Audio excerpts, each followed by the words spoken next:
नमस्कार, good morning. Crime out की कहानी में आपका स्वागत है। उम्मीद है आप और आपकी फैमिली अच्छी होगी। मामला 12 अगस्त के उत्तर प्रदेश मेरठ का है, जब पुलिस के हाथ पैर उस वक्त खुल जाते हैं जब पुलिस को जानकारी मिलती है कि लिहाड़ी गेट के पास एक महिला का शव जो धड़ कटा मिला है। पुलिस मौके पर पहुंचती है, जांच पड़ताल करती है, जानकारी लेती है, आसपास लोगों से पूछती है कहीं कोई खबर या कोई जानकारी इस शव के बारे में जानकारी दे सके। पुलिस के हाथ कुछ नहीं लगता है, जानकारी करती रहती है, शव को सिल कर पंचनामा करने के लिए भेज देती है, पोस्टमार्टम करने के लिए भेज देती है। लेकिन अब भी पुलिस के हाथ कुछ नहीं लगा। पुलिस आसपास के थाने में पूछती है कि कहीं कोई महिला जो गायब है, जिसकी गुमशुदगी की रिपोर्ट दर्ज हो, जिससे जानकारी मिल सके और हम उस तक पहुंच सकें। लेकिन ऐसा कुछ भी जानकारी नहीं मिलती और पुलिस 3 दिन का इंतजार करती है, कुछ साबूत के तौर पे अपने पास रखती है और सुरक्षा के बीच उसका अंतिम संस्कार कर देती है, क्योंकि शव है जो ज़्यादा दिन तक रखा भी नहीं जा सकता। फिर होते करते पुलिस अपनी जानकारी में लगी है कि शायद कहीं से कोई जानकारी मिल जाए या कोई रिपोर्ट जो हम तक पहुँचे, हम उस शव तक या उस कातिल तक पहुंच सकें और उसे सजा दिलाएं।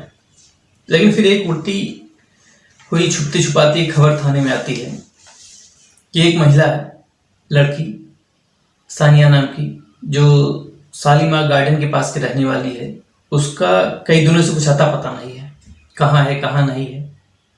काफ़ी दिन से उसको आसपास के लोगों ने देखा नहीं है, कुछ शक है। ये जानकारी पुलिस को मिलती है।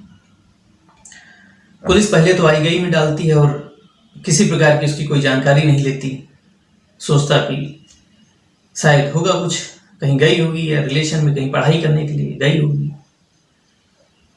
फिर लोग बताते हैं कि सर क्यों ना एक बार जानकारी ले ली जाए। फिर पुलिस कुछ सोचती है और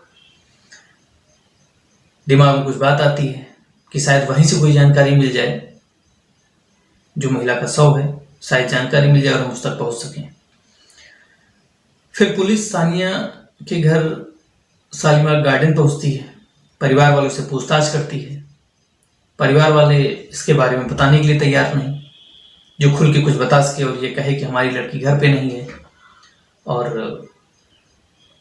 कुछ पता नहीं, गायब है, कुछ बताने के लिए तैयार नहीं। पुलिस कुछ जानकारी लेती है और वहां से चली आती है। अगले दिन पुलिस सोचती है कि जिसकी लड़की घर से गायब है, घर वालों को चिंता नहीं है, कोई फिक्र नहीं है, लड़की कहाँ है कहाँ नहीं, थाने में रिपोर्ट दर्ज नहीं है, मामला क्या है। अगले दिन पुलिस फिर पहुंचती है और सानिया की माता शहनाज और पिता शाहिद से सख्ती से पूछताछ करती है।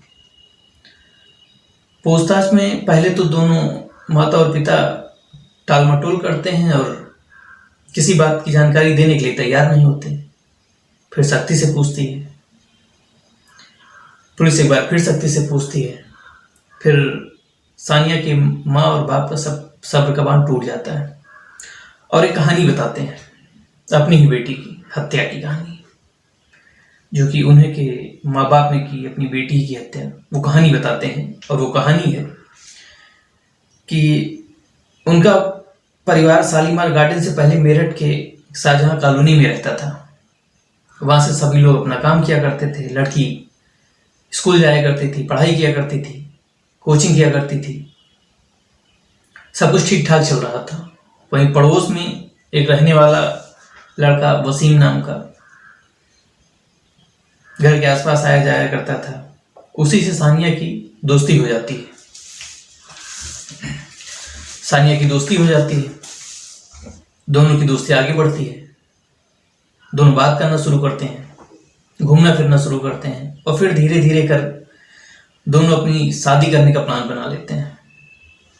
ये खबर घर तक जाती है, सानिया के माँ बाप को पहुंचती है, जिसके लिए माँ बाप उनके राजी नहीं। और सानिया कहती है कि हमें वसीम से शादी करनी है। माँ बाप राजी नहीं होते। फिर एक दिन दोनों प्लान बनाते हैं और घर से चले जाते हैं, शायद शादी भी कर लेते हैं। समय बीतता जाता है, कुछ दिन बीता सानिया और वसीम फिर वापस आ गए घर। माँ बाप ने फिर समझाया, लेकिन सानिया मानने के लिए तैयार नहीं। बहुत समझाने के बाद जब सानिया अपनी जिद पर अड़ी रही, फिर उसके माँ बाप ने, सानिया के माँ बाप ने एक प्लान बनाया कि क्यों ना हम यहाँ से मकान बेच के और कहीं रहें। कुछ दिन बाद मकान बेचते हैं और शालीमार गार्डन रहने चले जाते हैं।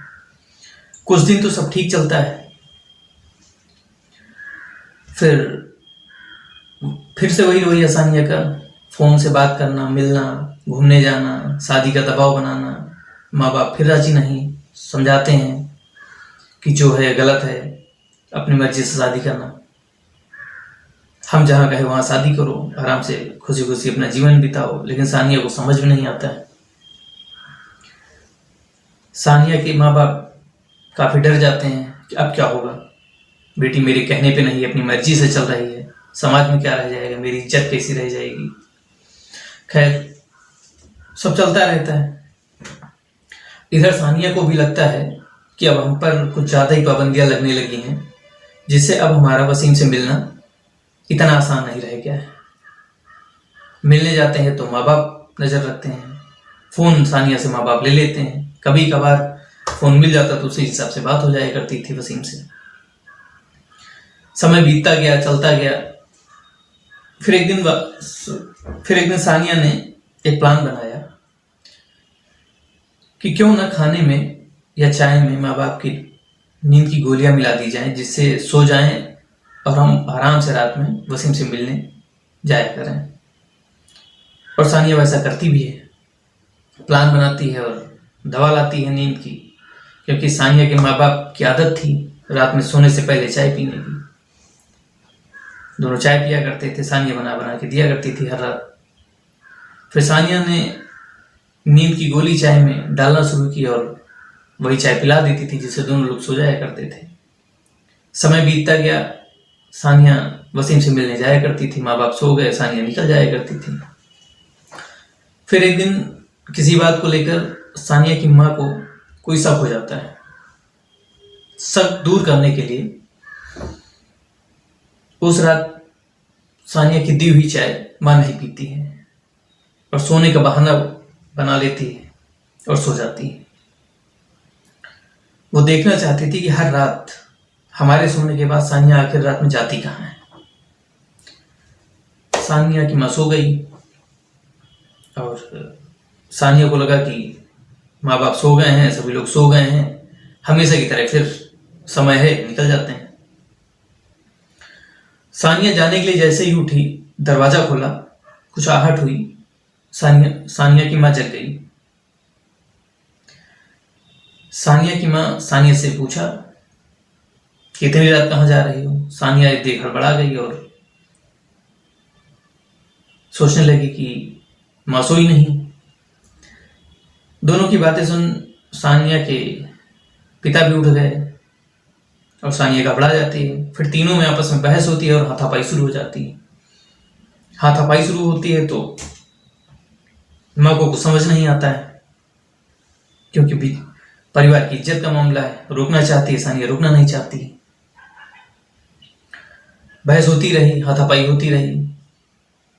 फिर सानिया की माँ ने सानिया को वहीं जमीन पे गिरा दिया और दोनों हाथ पैर कस के पकड़ लिए। यह देख सानिया के पिता घर पे जो जानवर काटने की छुरी रखी हुई थी वो ले आते हैं और सानिया का गला रेत कर हत्या कर देते हैं, क्योंकि हत्या हो चुकी है। शव को भी ठिकाने लगाना है तो शव के दो टुकड़े करते हैं, सर अलग धड़ अलग कर देते हैं। अब प्लान बनाते हैं कि शव को ठिकाने कैसे लगाया जाए। ठिकाने लगाने के लिए अलग अलग जगह चुनी जाती है, अलग अलग समय देखा जाता है। धड़ को बोरी में करते हैं और लिहाड़ी गेट के पास उसको फेंक देते हैं। सर कहीं अलग फेंक देते हैं। जानकारी मिलती है और यही जानकारी पुलिस को मिली कि एक महिला है जिसकी